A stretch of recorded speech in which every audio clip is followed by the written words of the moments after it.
our brother and comrade, the Commander-in-Chief, Comrade Julius Malema. Ladies and gentlemen, Juju.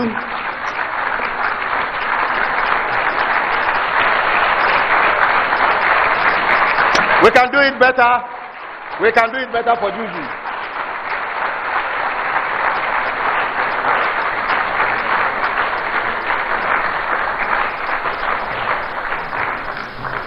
Thank you very much for those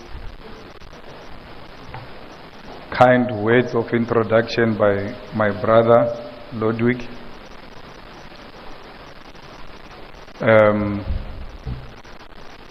Dr. Zineta, Rolling, and your brother, JJ, and the entire family of President Rolling, and the leadership of Arise, and the leadership of the NDCA, CPP, the student representatives, and the national youth organizations that are here, and all those dignitaries that made this possible. Want to take this opportunity to salute you and appreciate the effort you have taken in making sure that we dialogue amongst ourselves as Africans without supervision, that we require nobody to come and be a supervisor for us to meet, that we can call each other on our own and have a conversation, and where we don't find one another, we agree to disagree, go different directions, to meet again tomorrow, because we believe in the power of persuasion. This morning I had an opportunity to meet President Mahama and President Kofo, and we also visited a very important leader of our revolution, because we believe in both the living and the dead.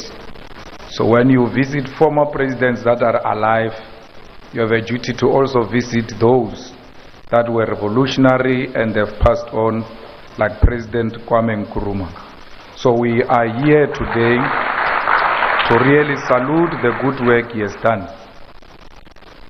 Maybe some historical background is also important before we get into issues, because we believe that we did not start the revolution. We inherited the revolution, and therefore it's important to always remind ourselves of where we come from. Prior to European arrival, Ghana was home to powerful empires like the mighty Ashanti, renowned for their gold trade and military prowess. These societies had complex social structures, sophisticated cultural traditions, and well-developed trade networks. An early victim of European interests, the European presence in Ghana began with the Portuguese explorers who arrived in the 15th century, and from then till the 19th century, Ghana, then known as the Gold Coast, became a major source of enslaved people for the transatlantic trade. European powers established ports and trading ports along the coast, exchanging manufactured goods for enslaved Africans captured primarily from the interior regions. The forced removal of millions of people had a profound demographic and social impact on Ghana. It weakened communities, fueled interstate conflict, and led to cultural loss. The transatlantic slave trade left a deep and enduring mark on Ghana's collective memory. While acknowledging the trauma inflicted, it's important to recognize the resilience and resistance displayed by many communities and individuals during this period.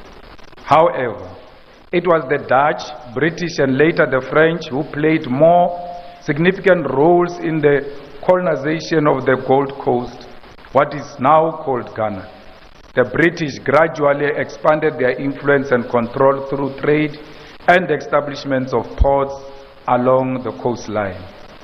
By the mid-19th century, the Gold Coast became a British colony. The scramble for Africa saw Britain and other European countries aggressively carving up the continent. The Gold Coast fell under British control, marking the start of formal colonial rule as a result of the Berlin Conference of 1884 to 1885. The imposition of colonial rule led to significant social changes. Traditional social structures were often disrupted and a new system were introduced to serve the interests of the colonizers. Furthermore, missionary activities played a role in introducing Western education and administration, Christianity, and a class of educated Africans who often aligned with the colonial rulers while the majority remained marginalized.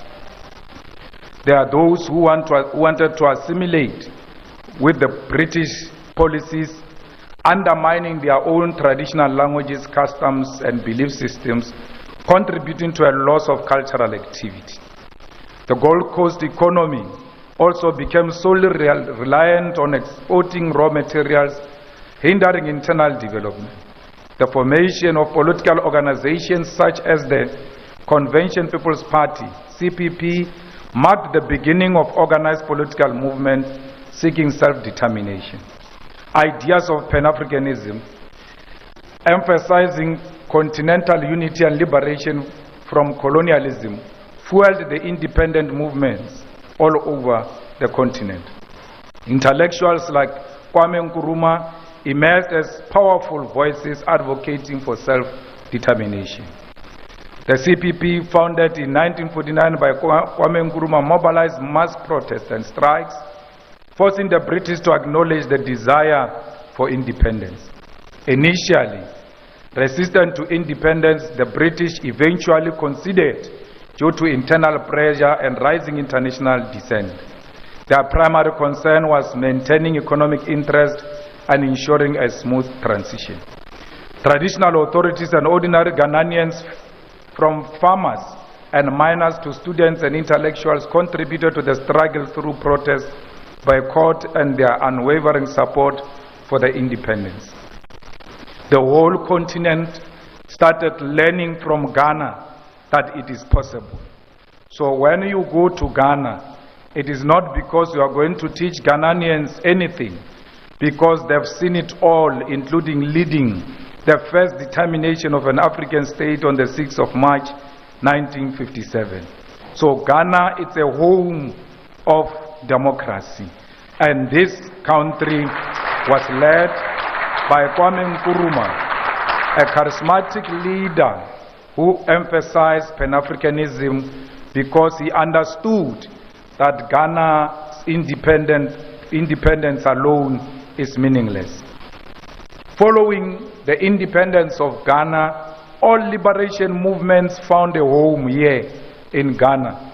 The organization of South Africa, such as the ANC, the organization of Angola, such as MPLA, the organization of Mozambique, such as Frelimo, and many other liberation movements found this place as a liberated zone. And many of them started knowing what a passport looks like from here, because Kwame Nkrumah make it a point that they are able to travel all over the world to spread the message of Pan-Africanism and independence of Africa. Nkrumah did not only develop connections amongst African state and liberation movements, Nkrumah developed connections with African American artists, writers, and all kind of people who were found in diaspora. That's why a lot of African Americans found resonance and found Ghana to be a place they can identify with as their home. So Nkrumah's idea has always been that black people who are found everywhere must always be in solidarity with each other because they are the most hated people all over the world. It doesn't matter where you find them. If you find a black person in China, give them love, because you must know they are hated. If you find a black person in the US or even in Russia, you must embrace one another irrespective of the countries you come from, because you are both hated. It doesn't matter how rich you are, it doesn't matter how educated you are, as long as you are an African, they treat you like a reject. That's why the unity of Africans and Pan-Africanism does not only mean those who are found in Africa. It means everybody else that looks African, who's found everywhere in the corner of the world, because those are the people who have been robbed of their humankind.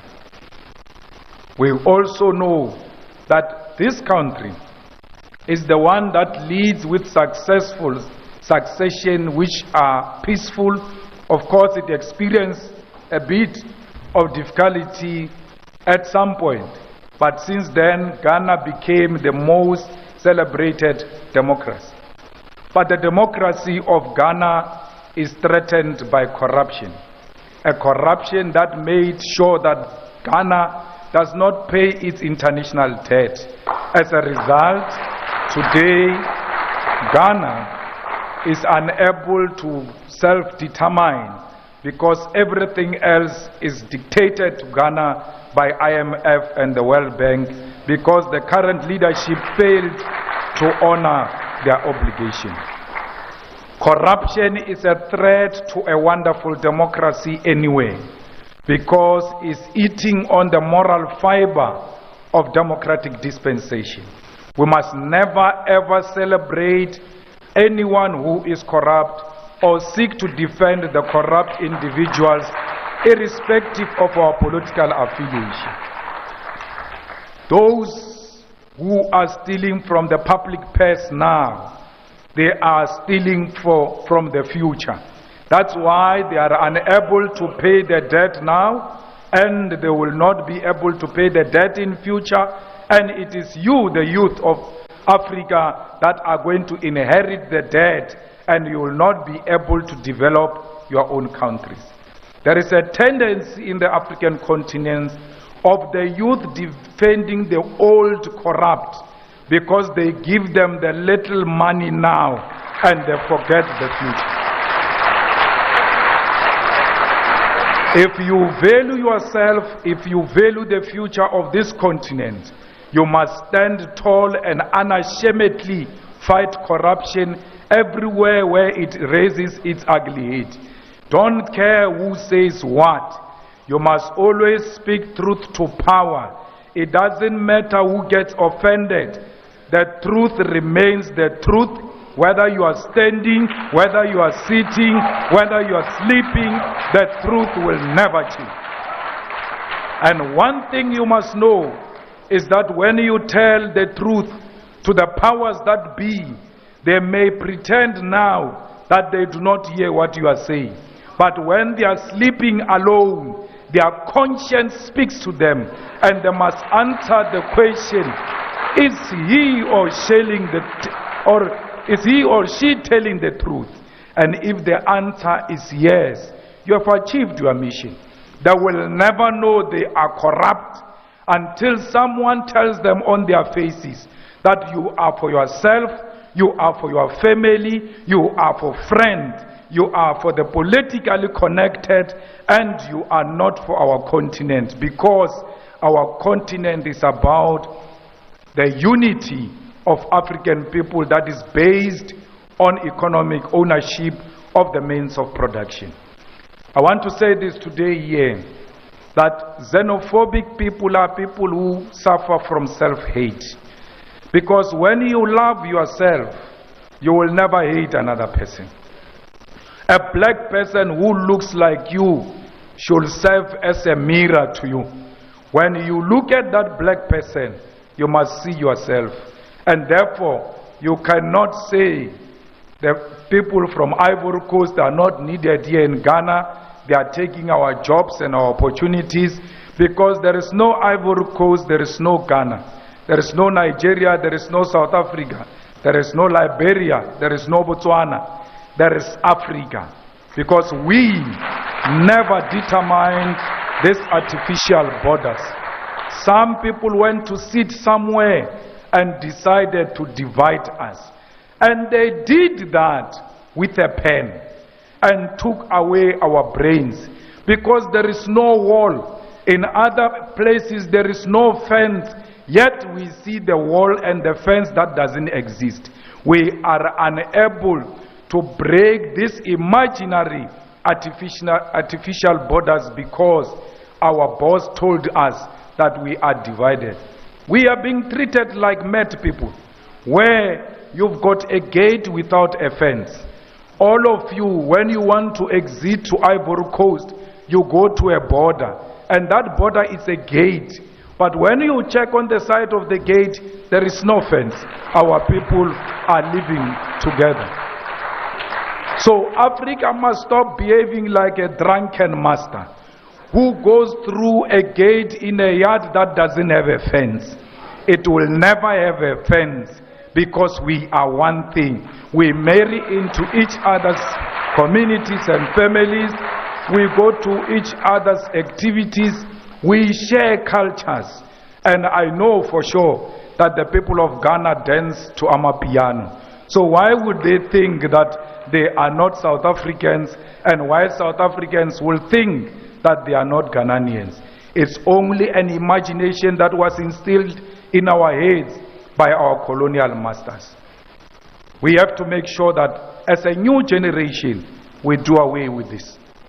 We, as a younger generation of Africa, we must not seek to get rid of the old in a disparate manner to a point where we destroy institutional memory. We must always make sure that the old coexist with the young, but the old must be prepared to pass the wisdom to the young ones. For because at some point the old must die for the new to emerge, and it's not me calling for the killing of the elderly African leadership. Nature dictates that the old at some point must die for the new to emerge. But this new must be prepared to learn from the old. I was in Liberia yesterday and I saw the inauguration of an old president. I got so worried. But when I saw the vice president, I left Liberia in a very comfortable way, because I saw a generational mix where the old and the young coexist in one office. And I hope the vice president will not be suffocated, because the president must know that with all his experience and advanced age, he has a duty to pass the baton to the younger generation. We call on all African leaders not to leave an office with a coffin. When the time comes for them to go, they must leave without calling the army to extend their term. No one is born a leader. No one is a traditional leader in a political office. If you want to be a traditional leader, go and fight in your tribe for those type of issues.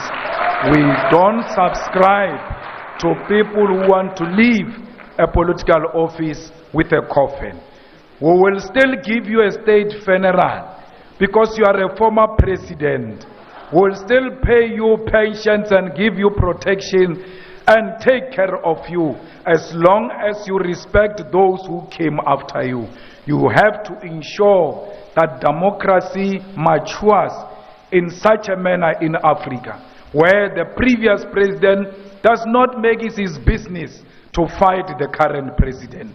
You must allow the new to lead with all their faults, because you are the same. It doesn't mean you are perfect.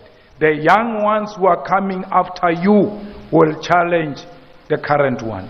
No African leader who is on retirement should lead from the grave. They must all be like all other progressive former presidents who are statesmen at home, waiting for courtesy visits and consultation and attending to honor state functions. Those are the duties of former presidents, because Africa must be stable. Africa must go through democracy at all times. And elections in Africa should never mean the blood on the floor. We Africans must hate seeing our own blood. We must always protect each other because we love ourselves so much that we don't want to see our own blood. I always tell them that white people do not want to see their own blood. That's why it's not easy for a white person to kill another white person. If a well-built white man comes in here and beat you up and you are thin like me, don't try to fight fiscal because you're going to be defeated. They are scared of their blood. Look for an object and threaten to throw that object on a white man. Is going to leave this wall running. Not because he's scared of the object, but he knows that he can be injured by the object and he will see his own blood. Africans don't have a problem with seeing their own blood. We kill each other at the slightest provocation. We don't negotiate power. We force our way into power. And in most cases, we are not even the initiators of this violence. It is white people who sponsor the black on black violence. Because of the absence of black consciousness, we find it easy to kill one another. The killings must stop in Africa. In Africa, guns must be replaced by hugs when we see each other. Even when we disagree vehemently, we must agree to disagree in a brotherly and sisterly way because we value each other's blood. Ghanaians, we must make sure that we refuse the suppression of media freedom, because without media freedom we are nothing. If there is anyone who can tell the world of any wrongdoing in Ghana and in South Africa and everywhere else, is the fourth estate. It must be protected. It doesn't matter how bad they write about you. You must protect their right to write. Because without that pen, you must know there is an ushering in of a dictatorship. If media is suppressed, if media can't write about corruption, if media takes bribes from governments, you must know those are the dark days of the African continent. Today, we've got our own platforms on the social media. Let us help the traditional media to expose the corrupt leadership, to expose the mining companies that milk Africa without leaving anything in Africa. The gold of Ghana must remain in Ghana and service the people of Ghana. The minerals of Ghana, the minerals of South Africa must service Africa. The EFF believes in one Africa where we've got one president. I know Kwame Nkrumah was accused of wanting to be a president of Africa. There was nothing wrong with that. The man qualified because he woke us up from the dead. We're continuing with Kwame Nkrumah's call. Even if we don't achieve it in our lifetime, we must create a solid foundation for one Africa, because one Africa is a threat to Europe and America. Africa with one president, Africa with one currency, Africa with one military command, Africa with one parliament. It's a threat that America cannot stand. Imagine a currency of Africa against the currency of USA. Ours will be based on the natural and mineral resources of our continent. And what will the currency of France be based on? because France can't even produce anything for its survival. The whole soccer team of France is Africa. That's why when France plays with Britain, we all unwittingly support France because we see the blackness of the team. That's how much important we are as Africa to this Europe, America, and all those who support neocolonialism. Fellow Ghanaians, anyone who says the people of Palestine must be killed is an enemy of ours. The people of Palestine have not committed any sin to anyone. These organizations that got passports here in Ghana during colonial times and during apartheid times, they were called terrorist organizations. But to us, they were never terrorist organizations. They were revolutionary organizations that seek the liberation of our own countries. We cannot listen to the same propaganda that was used against us during the years of liberation. Kwame Nkrumah was called a terrorist. Nelson Mandela is still on the list of terrorists in USA because they fought for the self-determination of Africans. That's exactly what Hamas is demanding. That let the people of Palestine reclaim their own land. Let the people of Palestine have the self-determination without anyone imposing anything to the people of Palestine. If the people of Palestine want two-state solution, let them say so. No one must meet in UN or everywhere else and say there's going to be a two-state solution in Palestine. It must be the Palestinians themselves, like the South Africans decided that we are going to coexist with the settlers. We will not send them to the sea. It was not a decision of the UN. It was a conscious decision by South Africans. Why are the Palestinians not allowed to make the same self-determination? Shame on the leadership of Ghana for saying they support what is happening against the people of Gaza. They must be ashamed of themselves, because any African who knows what settlers do when they settle in your country will never support that nonsense that is happening in Palestine. Ghanaians, we are not saying we are fighting the Jews. We are not saying Jewish women must be killed, Jewish children must be killed. Our struggle is against apartheid Israel, and we make no apology about that, and we want the apartheid of Israel collapsed with the immediate effect. We salute the government of South Africa for having listened to the EFF when we said that the Israeli ambassador and embassy must be removed from South Africa.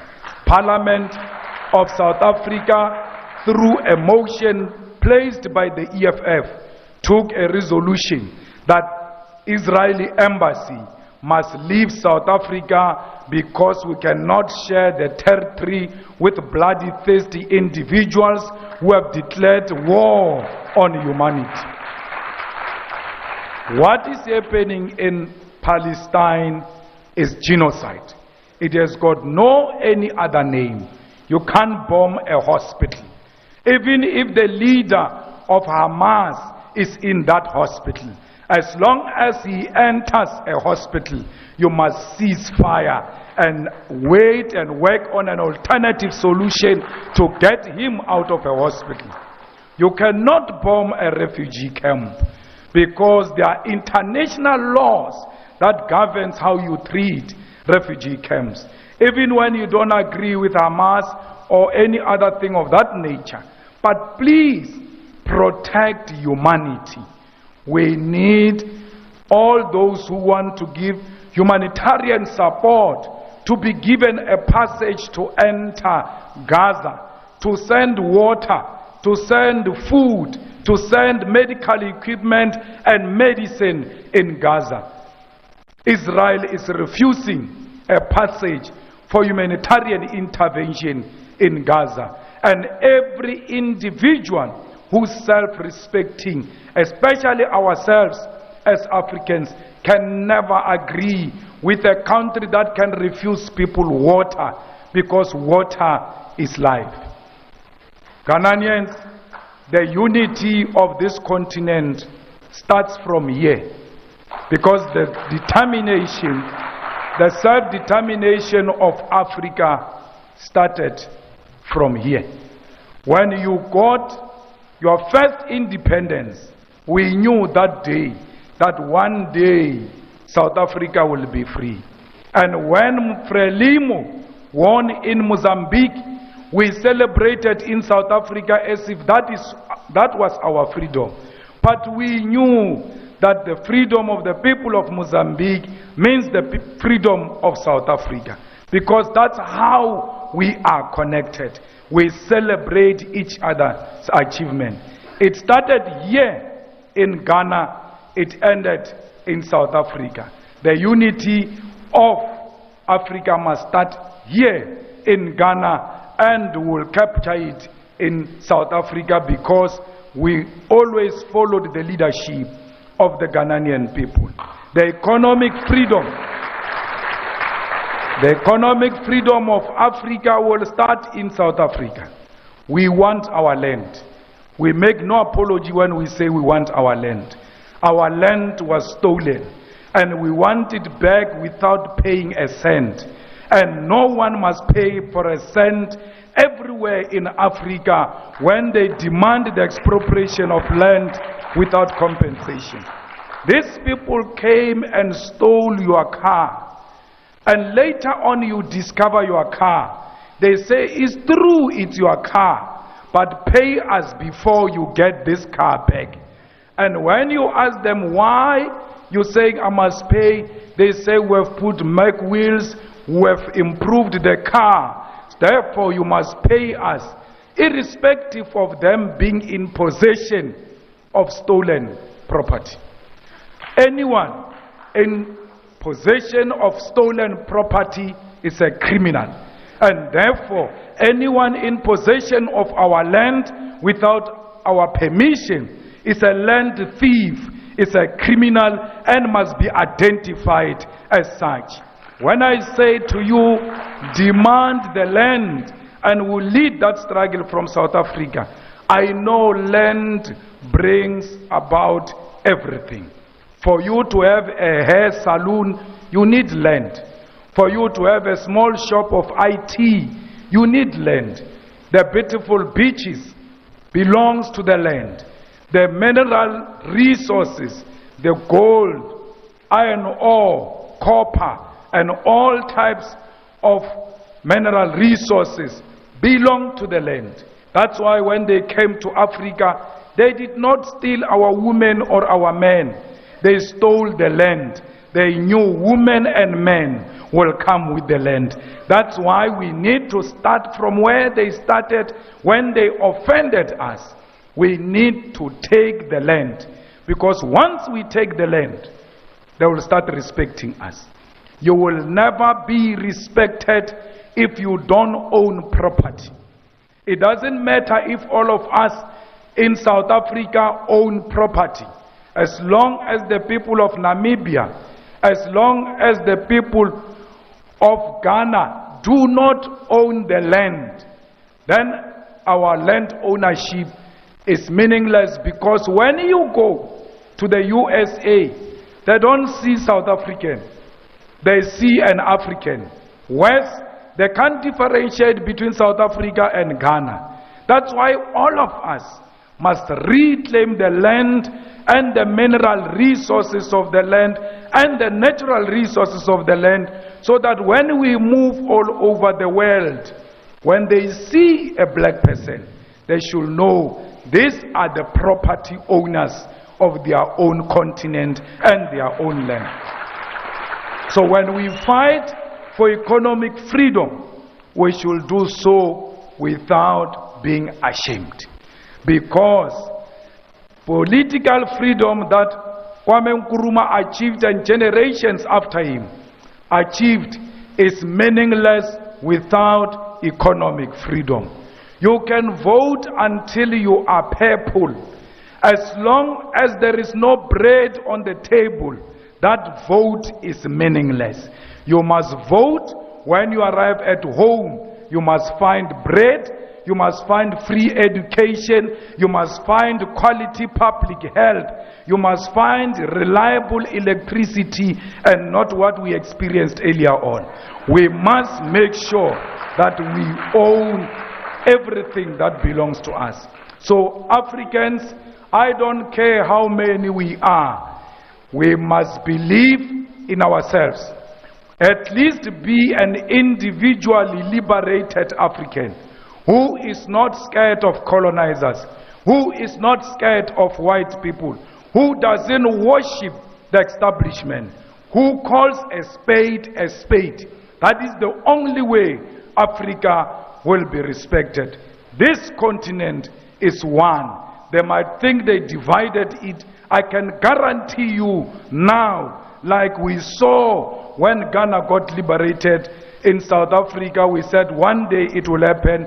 It came many years after, but eventually it came. The unity of this continent is going to come. And when we call on each other to come into each other's countries, we must embrace that with ease. Me being here in Ghana, I don't feel like I'm in a different country. Because in this world, there is nothing different I'm not used to in South Africa. When I look at left or right, I see my brothers and sisters. When I walk outside and drive all over, I see the poverty of Africa that I see at home. So why would I claim I'm in a different home? Because conditions are the same. So when I'm here, I'm at home. When you are in South Africa, feel at home. South Africans are not xenophobic. South Africans are peace-loving people, and I extend my invitation to all of you to come and study in South Africa, to come and work in South Africa, to come and take your holidays in South Africa, because it is your home too.